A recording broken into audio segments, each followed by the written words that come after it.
नमस्कार, मेरा नाम तुलसी कुमार जोशी है। स्वयं के इस ऑनलाइन प्लेटफॉर्म के माध्यम से प्रस्तुत इस पाठ्यक्रम में, जिसका शीर्षक तर्क संग्रह भारतीय दर्शन का प्रवेश द्वार है, के तृतीय सप्ताह के द्वितीय दिन में आप सभी का मैं हार्दिक स्वागत करता हूं। तृतीय सप्ताह के प्रथम दिन हम लोगों ने गुणों की चर्चा आरंभ की थी। गुणों की चर्चा के प्रसंग में जो सर्वप्रथम गुण है रूप, उसके लक्षण की चर्चा की और एक अवश्य ज्ञातव्य नियम के बारे में भी हम लोगों ने जाना। उस नियम का आप गुणों के लक्षण के प्रसंग में स्मरण रखेंगे, ऐसी आपसे आशा है। रूप के लक्षण के बाद रूप के भेदों की चर्चा हुई एवं रूप के आश्रयों की भी चर्चा हुई। आज तृतीय सप्ताह के द्वितीय दिन में हम इन विषयों पर चर्चा करेंगे। रस का लक्षण, रस के भेद एवं आश्रय, गंध का लक्षण, गंध का भेद एवं आश्रय, स्पर्श का लक्षण, स्पर्श के लक्षण का दल कृत्य और स्पर्श के भेद एवं आश्रय। तो रस, गंध और स्पर्श, इन सभी का परिचय हम प्राप्त करेंगे आज की चर्चा में। तो आइए आज के इस व्याख्यान सत्र की शुरुआत रस के लक्षण से करते हैं। रूप के ही समान रस का भी लक्षण है। रस के लक्षण को कहते हुए आचार्य अन्नम भट्ट कहते हैं रसनाग्राह्यो गुणो रसः, अर्थात रसनेन्द्रिय से जो ग्राह्य होता है और जो गुण होता है, जिसमें रसनेन्द्रिय ग्राह्यत्व और गुणत्व ये दो धर्म होते हैं, वह है रस। रसनेन्द्रिय, जैसा कि हम सभी जानते हैं, यह जलीय इंद्रिय है जो कि जिह्वा के अग्रभाग में विद्यमान है। तो इस इंद्रिय से जिसका हमें प्रत्यक्ष होता है, जिस गुण का हमें प्रत्यक्ष होता है, उस गुण को कहते हैं रस। तो रसनेन्द्रिय से ग्राह्य होना प्लस गुण होना, यह है रस का लक्षण। तो रसनाग्राह्यत्वे सति, अर्थात रसनाजन्य प्रत्यक्ष ज्ञान विषयताश्रयत्वे सति गुणत्वम रसस्य लक्षणम। तो रूप के लक्षण में चक्षुर्मात्र ग्राह्यो गुणः ऐसा लक्षण आया था। वहां पर मात्र पद से हम एक और दल का लाभ किए थे, जो था कि चक्षुर्भिन्न इंद्रिय अग्राह्यत्व। लेकिन इस लक्षण में मात्र पद के प्रयोग नहीं है, मात्र पद के प्रयोग की आवश्यकता भी नहीं है, क्योंकि रसनेन्द्रिय से केवल रस का ही ग्रहण होता है और किसी गुण का ग्रहण रसनेन्द्रिय से नहीं होता है। तो रसनेन्द्रिय से रस का प्रत्यक्ष होता है। आप देख सकते हैं यहां पर रसों का निरूपण है, माधुर्य, अम्लत्व, लावण्य, कटुत्व, कषायत्व और ये तिक्तत्व। ये जो है तिक्तत्व, इतने रस हैं। माधुर्य, अम्लत्व, लावण्य, कटुत्व, कषायत्व और तिक्तत्व, इस प्रकार के 6 रस, षड रस होते हैं। ये सभी रस ये द्रव्यों में रहते हैं। जैसे कि ये एक द्रव्य है, इस द्रव्य में माधुर्य ये एक गुण है, क्वालिटी है, माधुर्य रस इसमें विद्यमान है। उसी तरह ये सब द्रव्य है नींबू, और इसमें अम्लत्व रस विद्यमान है। लावण्य, नमक में लावण्य रस विद्यमान है। कटुत्व जो है करेले में, कटुत्व का अर्थ है कड़वा, तो कटुत्व रस जो है करेले में विद्यमान है। और कषायत्व, आंवले में जो कसैला होता है उसमें कषायत्व रस विद्यमान है। और अदरक में तिक्तत्व, तीतापन विद्यमान है। तो ये सब रस द्रव्यों में समवाय संबंध से विद्यमान होते हैं। यहां पर आप सभी द्रव्यों को देख सकते हैं जिसमें समवाय संबंध से ये सब रस विद्यमान है। तो अब इसमें आप एक चीज और देखिए कि ये जो रसनाग्राह्यत्व ये एक प्रॉपर्टी है और गुणत्व 2 प्रॉपर्टी। ये इसमें माधुर्य में भी है रसनाग्राह्यत्व, अम्लत्व में भी रसनाग्राह्यत्व है, लावण्य में है, इस सभी में जो है विद्यमान है रसनाग्राह्यत्व, इन सभी में, और गुणत्व भी इन सब में विद्यमान है। तो यही हमारे रस का लक्षण है कि रसनाग्राह्यत्व और प्लस गुणत्व, तो ये दोनों धर्म इन सभी रसों में विद्यमान है। अतः रस के लक्षण का समन्वय इन सभी रसों में हो जाता है। अब रस के लक्षण के बाद रस के भेद और रस के आश्रय के विषय में आचार्य अन्नम भट्ट जी कहते हैं, सच मधुर अम्ल लवण कटु कषाय तिक्त भेदात षड्विधा। रस 6 प्रकार का है। माधुर्य, अम्लत्व, लावण्य, कटुत्व, कषायत्व और तिक्तत्व, 6 प्रकार का रस है। और रस रहता कहाँ है? पृथ्वी जल वृत्ति। पृथ्वी में रस रहता है और जल में भी रस रहता है। पार्थिव पदार्थों में रस होता है और जलीय पदार्थ जल में भी एक रस होता है। तो कौन सा रस किसमें रहता है? तो कहते हैं कि पृथिव्याम षड्विधा। पृथ्वी में 6 प्रकार के रस पाए जाते हैं। जैसे पिछले उदाहरण में ये सब पार्थिव पदार्थ हैं, ये सभी पार्थिव पदार्थ हैं। इन सभी पार्थिव पदार्थों में 6 प्रकार के हम रस देख सकते हैं। माधुर्य भी है, अम्लत्व भी है, लावण्य भी है, कटुत्व भी है, कषायत्व भी है और तिक्तत्व भी है। ये 6 प्रकार के रस हम सभी पार्थिव पदार्थों में देख सकते हैं। जल में जो रस है वह है माधुर्य। जल में माधुर्य होता है, मधुर रस होता है या माधुर्य रस होता है, मीठा होता है जल। अब आप कहेंगे कि जल पीने पर मीठा तो लगता नहीं है, तो कैसे जो है जल को हम मान ले कि उसमें माधुर्य रस है? तो उसके लिए कहते हैं आचार्य लोग, यद्यपि उसमें माधुर्य रस है, लेकिन उस माधुर्य रस का अभिव्यंजक, उस माधुर्य रस की प्रतीति कराने वाला कोई नहीं होने के कारण उस माधुर्य रस की अभिव्यक्ति नहीं होती है। लेकिन यदि उस माधुर्य रस का कोई अभिव्यंजक प्राप्त हो जाए तो उस माधुर्य रस की अभिव्यक्ति होती है, प्रतीति होती है। जैसे उदाहरण के लिए, यदि आप आंवला खा लें और आंवला खाने के बाद यदि जल पिएंगे तो आपको जो है मीठापन, जल का जो मीठापन है उसकी प्रतीति आपको होगी। तो जल के माधुर्य रस का अभिव्यंजक है आंवला। तो उस आंवला रूप अभिव्यंजक के आ जाने पर उस माधुर्य रस की प्रतीति होने लगती है। तो माधुर्य रस विद्यमान है, किंतु हमेशा उसकी प्रतीति नहीं होती है, उसके अभिव्यंजक के आने पर ही उसकी प्रतीति हमें होती है। लेकिन माधुर्य रस जल में विद्यमान है, केवल माधुर्य रस ही विद्यमान है और कोई रस जल में विद्यमान नहीं है। और बाकी जो द्रव्य हैं उनमें तो कोई भी रस विद्यमान नहीं होता है। रस केवल पृथ्वी और जल, इन 2 द्रव्यों में ही पाया जाता है। अब रस के लक्षण के बाद रूप, रस और गंध, तृतीय जो गुण है उसका लक्षण का प्रसंग आता है। तो तीसरा गुण है गंध। तो गंध का लक्षण करते हुए आचार्य कहते हैं, घ्राणग्राह्यो गुणः गंधा, अर्थात घ्राणेन्द्रिय जन्य प्रत्यक्ष विषयताश्रयत्वे सति गुणत्वम। घ्राणेन्द्रिय से जिसका प्रत्यक्ष ज्ञान होता है हमें, जिस गुण का, उस गुण को गंध कहते हैं। तो घ्राणेन्द्रिय ग्राह्यत्वे सति, घ्राणेन्द्रिय जन्य प्रत्यक्ष विषयताश्रयत्वे सति गुणत्वम, ये हुआ हमारे गंध का लक्षण। घ्राणेन्द्रिय से गंध का प्रत्यक्ष होता है। आप यहां देख सकते हैं, यहां पर 2 दल है, घ्राण ग्राह्यत्व और गुणत्व। अब ये जो गंध है, सुरभित्व, जो पुष्प में रहने वाला गंध है। पुष्प एक द्रव्य है, उस द्रव्य में समवाय संबंध से गंध रहता है, सुरभित्व गंध। और यहाँ कुछ कूड़े करकट पड़े हुए हैं, कचरे, उसमें दुर्गंध रहता है, उसको हम कहते हैं असुरभित्व। तो असुरभित्व गंध और सुरभित्व गंध, 2 प्रकार के गंध होते हैं। ये दोनों ग्रंथ, हम इन दोनों ग्रंथों में घ्राण ग्राह्यत्व भी है और गुणत्व भी है। तो इस प्रकार से गंध में इसके लक्षण का समन्वय हो जाता है। गंध के लक्षण के बाद गंध के भेद के प्रसंग में आचार्य करते हैं, सद्विविधा। गंध 2 प्रकार का है, सुरभि असुरभिश्च पृथ्वी मात्र वृत्ति। अर्थात गंध 2 प्रकार के हैं, एक गंध है सुरभित्व और एक गंध है असुरभित्व। और गंध केवल पृथ्वी में रहता है, गंध और कहीं नहीं रहता। इसीलिए हम पृथ्वी का जब लक्षण की चर्चा कर रहे थे तो गंध, समवाय संबंध से गंध को पृथ्वी का लक्षण इसीलिए माना गया है क्योंकि गंध केवल पृथ्वी में ही रहता है। पृथ्वी से अतिरिक्त और किसी द्रव्य में गंध नहीं रहता, इसलिए यह पृथ्वी का असाधारण धर्म होता है। तो इस प्रकार से गंध का लक्षण, गंध के भेद और उनके आश्रयों की चर्चा, आश्रय तो एक ही है गंध का, वो है पृथ्वी, इसकी चर्चा तर्क संग्रह में हुई।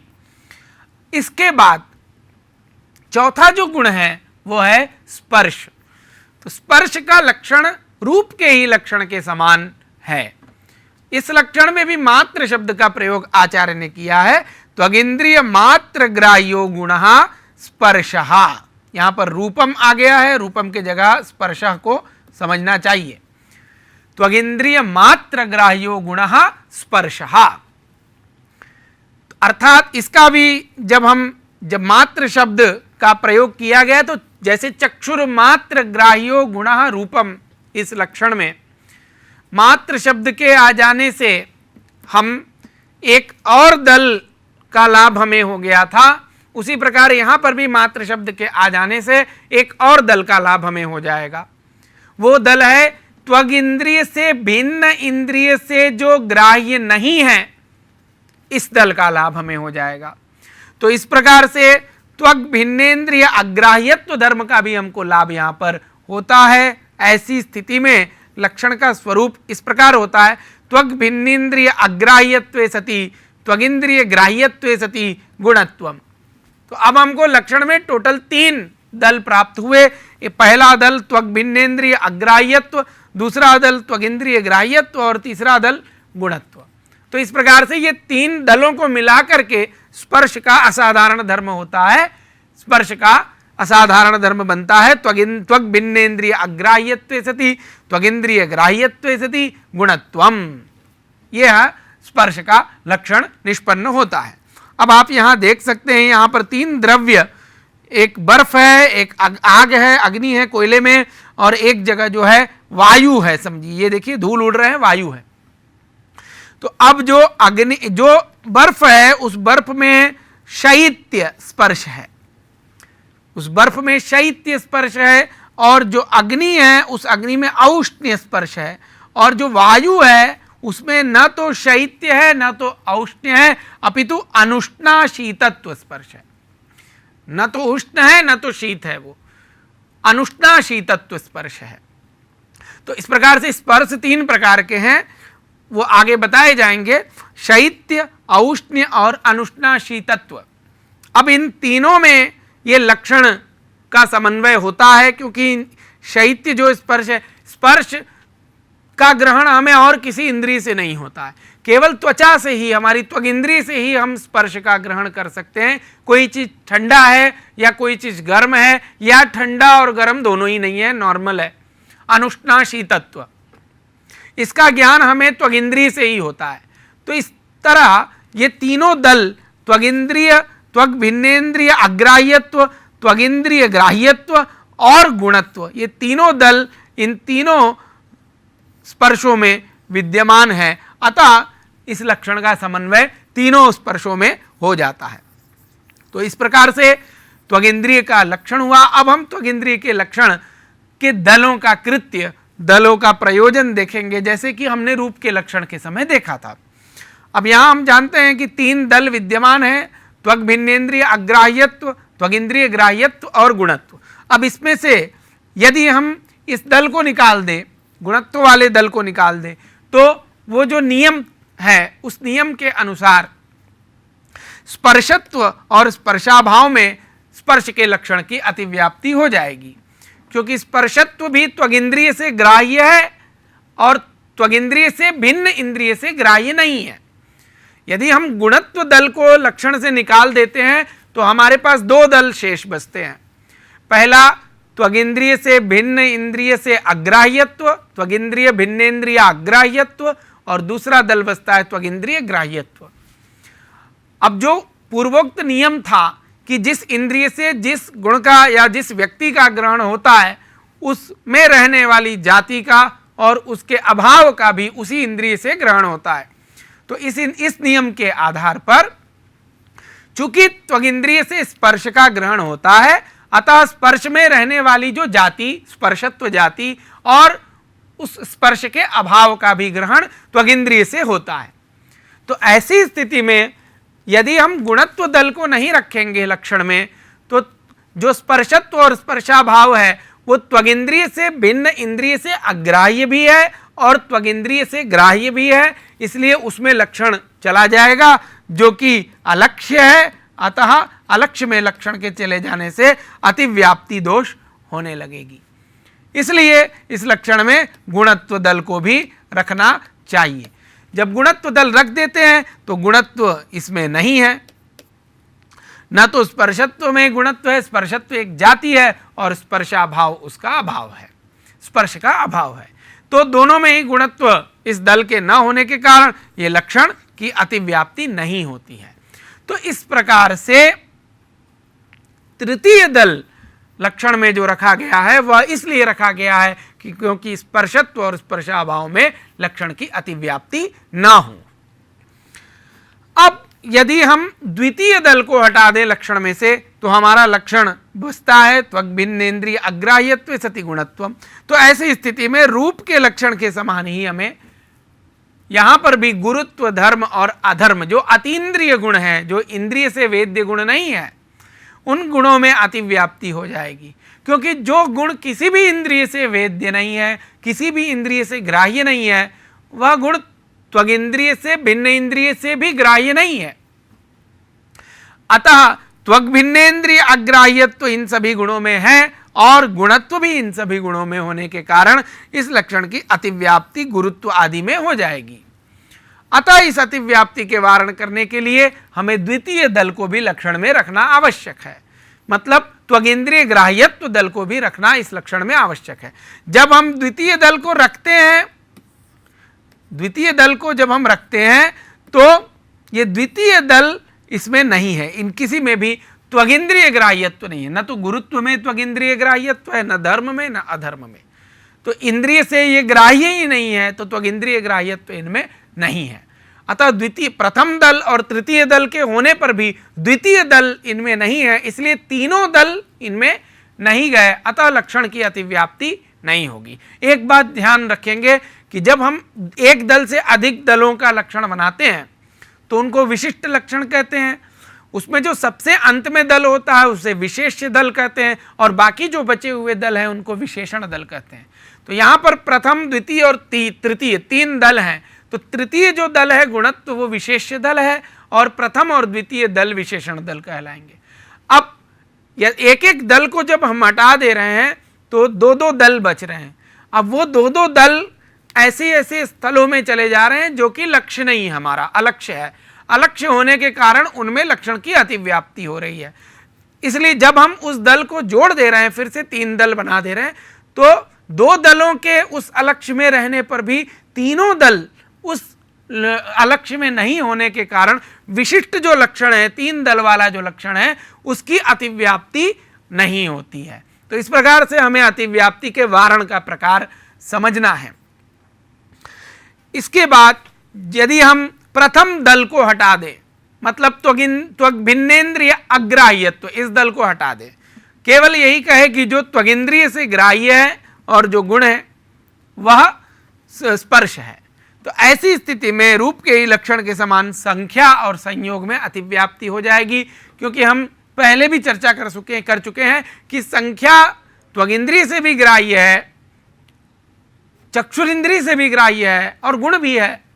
तो संख्या में त्वगिंद्रिय ग्राह्यत्व भी है और गुणत्व भी है, उसी तरह संयोग में भी त्वगिंद्रिय ग्राह्यत्व और गुणत्व भी है, इसलिए उसमें भी अतिव्याप्ति हो जाएगी। अतः उसमें अतिव्याप्ति के वारण करने के लिए हमको पहला दल भी जोड़ना पड़ेगा। जब हम पहला दल जोड़ देते हैं तो उसका अर्थ होता है कि त्वगिंद्रिय से भिन्न इंद्रिय से जो ग्राह्य नहीं है, तो संख्या और संयोग चूंकि त्वगिंद्रिय से भिन्न चक्षुर इंद्रिय से ग्राह्य है, अतः उसमें प्रथम दल के न जाने के कारण द्वितीय और तृतीय दल के रहने पर भी तीनों दलों के न रहने के कारण अतिव्याप्ति नहीं होती है। तो यही यहाँ पर मात्रपद को देने का भी इस लक्षण में प्रयोजन भी है। मात्रपद को इसी दल के लाभ के लिए दिया गया है, जिस प्रकार रूप के लक्षण में मात्रपद को दिया गया था। अब स्पर्श के भेद और उनके आश्रय के विषय में आचार्य कहते हैं, सच त्रिविधा शीत उष्ण अनुष्णा शीत भेदात पृथिव्यप तेजो वृत्ति ही तत्र शीतो जले उष्णस्तेजसी अनुष्णा शीतः पृथ्वी वायवोः। तो यहाँ पर ये देख सकते हैं आप, वो तीन प्रकार का है, जो स्पर्श है वो तीन प्रकार के होते हैं। एक है शैत्य, एक है औष्ण्य और एक है अनुष्णा शीतत्व।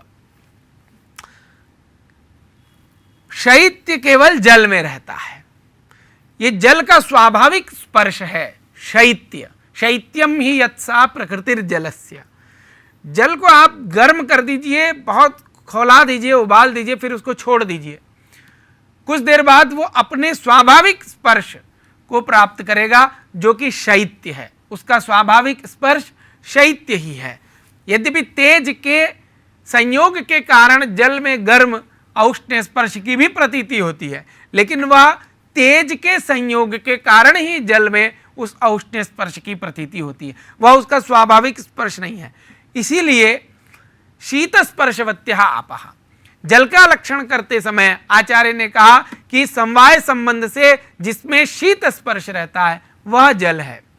यह जल का असाधारण धर्म है। शीत स्पर्श और कहीं नहीं रहता है, केवल जल में ही रहता है और कहीं भी शैत्य नहीं होता है। तो शीत स्पर्श ये जल का लक्षण है। औष्ण्य, उष्ण स्पर्श ये तेज में ही रहता है। तेज जो आग आदि है उसमें औष्ण्य, उष्ण स्पर्श विद्यमान है, इसीलिए उष्ण स्पर्श तेज का लक्षण है। यह तेज का असाधारण धर्म है और कहीं पर उष्ण स्पर्श नहीं रहता है। अनुष्णा शीत पृथ्वी वा, और पृथ्वी का और वायु का जो स्वाभाविक स्पर्श है वह न तो शैत्य है न तो औष्ण्य है, अनुष्णा शीतत्व है, न तो उष्ण है न तो शीत है। पृथ्वी न तो शीत होती है न तो उष्ण होती है, वायु भी शीत और उष्ण नहीं होता है। अब आप कहेंगे ठंडी में ठंडी ठंडी हवाएं चलती हैं, बहुत गर्मी में लू चलता है, उसमें तो उष्ण स्पर्श हवाओं में रहता है और ठंडियों में शीत स्पर्श रहता है। तो नहीं, वो वायु का अपना स्पर्श नहीं है। उसमें जो पार्थिव जो गर्म हवाएं चलती हैं उसमें तेजस परमाणु विद्यमान है, तेजस कण विद्यमान है। वो तेजस कण के स्पर्श के कारण वो वायु गर्म हमें प्रतीत होता है। वो वायु का अपना स्वाभाविक स्पर्श नहीं है, उसमें तेज के परमाणुओं का वहां संयोग होने के कारण स्वाश्रय संयुक्तत्व संबंध से वायु में औष्ण्य की प्रतीति हमें होती है। उसी तरह वायु में शैत्य की प्रतीति भी जल के कण विद्यमान होने के कारण ही वायु में शैत्य की प्रतीति होती है। सामान्यतः जो वायु का स्पर्श है वो न तो शीत है न तो उष्ण है, वो अनुष्णा शीत ही है। तो इस प्रकार से स्पर्श तीन प्रकार का है और स्पर्श पृथ्वी में, तेज में और वायु में, पृथ्वी, जल, तेज और वायु, इन चारों जगहों पर, चारों द्रव्यों में स्पर्श रहता है। तो यहां पर हमने देखा शीत शैत्य स्पर्श जल में, औष्ण्य स्पर्श तेज में और अनुष्णा शीतत्व पृथ्वी एवं वायु, इन दोनों में रहता है। तो इसी के साथ आज का यह व्याख्यान सत्र यहीं पर समाप्त होता है। धन्यवाद।